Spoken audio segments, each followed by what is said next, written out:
Hello বন্ধুরা, প্রিয়া ইপসা কিচেনে তোমাদের সবাইকে স্বাগত। আজকে তোমাদের সাথে শেয়ার করছি মূলো আর শিম দিয়ে বিউলির ডালের রেসিপি। একবার আমার মতন করে মূলো আর শিম দিয়ে বিউলির ডাল করে দেখো। মাঝের মধ্যেই এই শীতকালে এইভাবেই মূলো আর শিম দিয়ে বিউলির ডাল খেতে ইচ্ছা করবে। আমার এই মূলো আর শিম দিয়ে বিউলির ডালের রেসিপিটা ভালো লাগলে প্লিজ আমার চ্যানেলটিকে লাইক, কমেন্ট ও সাবস্ক্রাইব করে দিও। আমি এখানে বিউলির ডাল নিয়ে নিয়েছি। ডালটাকে 3-4 বার জল পাল্টে পাল্টে ভালো করে ধুয়ে নিয়েছি। এবার এই ডালটাকে আমি প্রেসারের মধ্যে দিয়ে দেবো।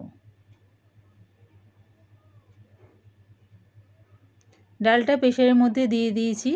এবারে দেখো শিমগুলো আমি এরকম বড় বড় টুকরো করেই রেখেছি, আর মূলোগুলো এরকম ছোট ছোট টুকরো করে কেটে নিয়েছি। শিমটা আমি গোটা গোটাই রেখেছি। শিম আর মূলোগুলো কেটে ভালো করে ধুয়ে নিয়েছি। এবারে সেগুলো প্রেসারের মধ্যে দিয়ে দিলাম। দিয়ে দিচ্ছি পরিমাণ মতন জল। ডালটা সিদ্ধ হওয়ার জন্য পরিমাণ মতন জল দিয়ে দিলাম। এবারে প্রেসারটাকে গ্যাসটাকে হাই ফ্লেমে রেখে প্রেসারটা বসিয়ে দিলাম। প্রায় 7টা সিটি দিয়ে ডালটা আমি নামিয়ে নিয়েছি। দেখো ডালটা খুব সুন্দরভাবে সেদ্ধ হয়ে গেছে।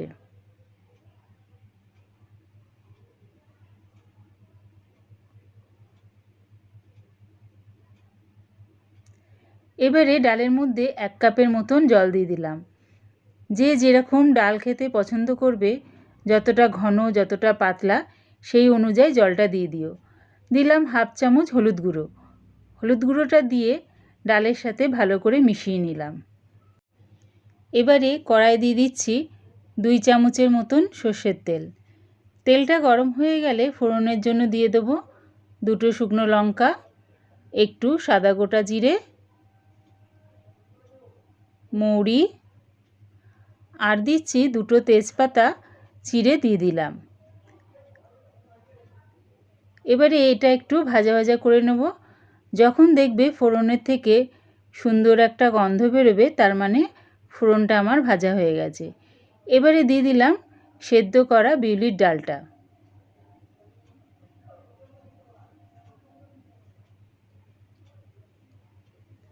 দিয়ে দিচ্ছি 1 চামচ আদা আর মৌরির পেস্ট। আদা আর মৌরি বেটে নিয়েছি, সেটা দিয়ে দিলাম। দিলাম স্বাদ অনুযায়ী নুন আর 3টে চেরা কাঁচা লঙ্কা। এগুলো দিয়ে ভালো করে মিশিয়ে ডালটা ফুটতে দিলাম।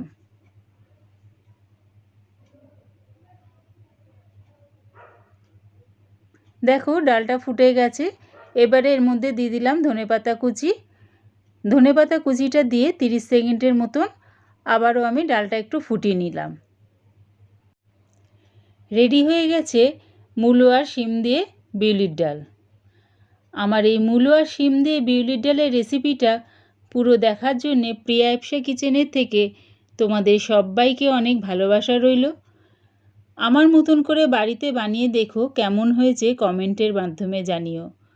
রেসিপিটা ভালো লাগলে বন্ধু ও আত্মীয়দের মধ্যে শেয়ার করে দিও। প্লিজ আমার চ্যানেলটিকে সাবস্ক্রাইব করে দিও।